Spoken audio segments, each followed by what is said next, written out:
Assalomu alaykum. Men Xo'jam G'afur Kitob tuman Barkamol avlod bolalar maktabining radiotexnika, elektronika va aloqa tugmalari rahbariman. Bugungi mashg'ulotimizda diodlar va ularning turlari haqida ma'lumot berib o'taman. Diodlar stabilizatorlar, tranzistorlar, yarim o'tkazguvchi asboblardir. Diodlardan asosan radiotexnikada o'zgaruvchan toklarni to'g'rilashda foydalanamiz. Diodlarning ikkita ulanish uchi bor. Ulanish uchlari katot va anod deb nomlanadi. Endi diodning zanjir ulanish sxemasidagi chizmasi bilan sizlarni tanishtirib o'taman. Diod tokni va signallarni bir tomonga o'tkazadi, ikkinchi tomonga esa o'tkazmaydi.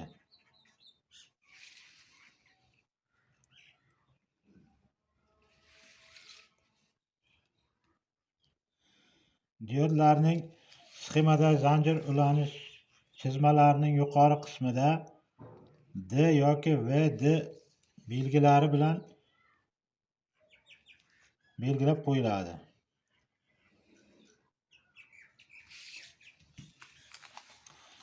Mana diodning sxemadagi ko'rinishini chizib oldik.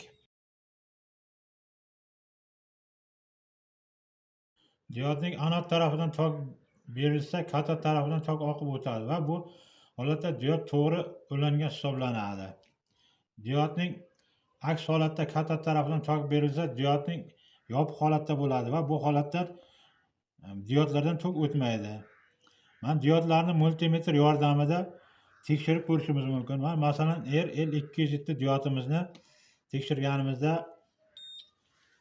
mana bir tomondan 545 qarshilik ko'rsatadi, ikkinchi tomondan uchtuplarni o'rnini o'zgartirib tekshirganimizda esa qarshiligi cheksiz holatda ko'rsatadi. Bu diodlarimiz butun holatda, kuymagan holatda bo'ladi.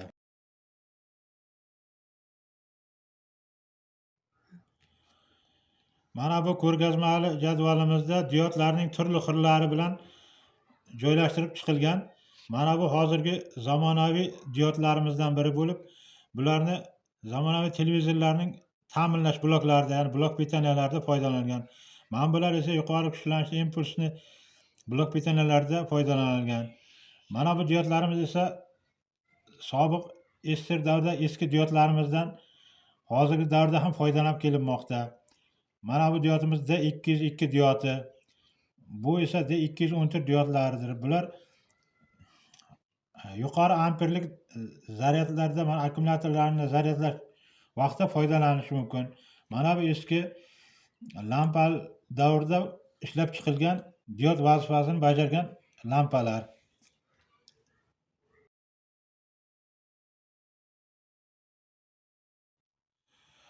Mana shu diodlardan foydalanib diod ko'prigi, ya'ni diodni most yasashimiz mumkin. Buning ta'minlash bloklarining kaskadlarida foydalaniladi. Mana bu yerda tayyor diodning most, ya'ni diod ko'prigi yasalgan. Bu diodning ko'priklar 4 ta dioddan foydalanib yasaladi.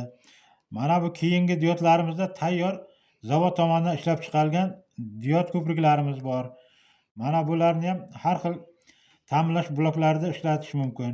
Undan keyingi mana KB 50 amperlik diodlarimiz bor. Mana bu 100 amperlik diodlarimiz. Undan keyin mana avtomobillarning dinamlarida ishlatiladigan diodlarimiz ham bor. Bular tayyor diod ko'priklari, diodni mostlar deyiladi.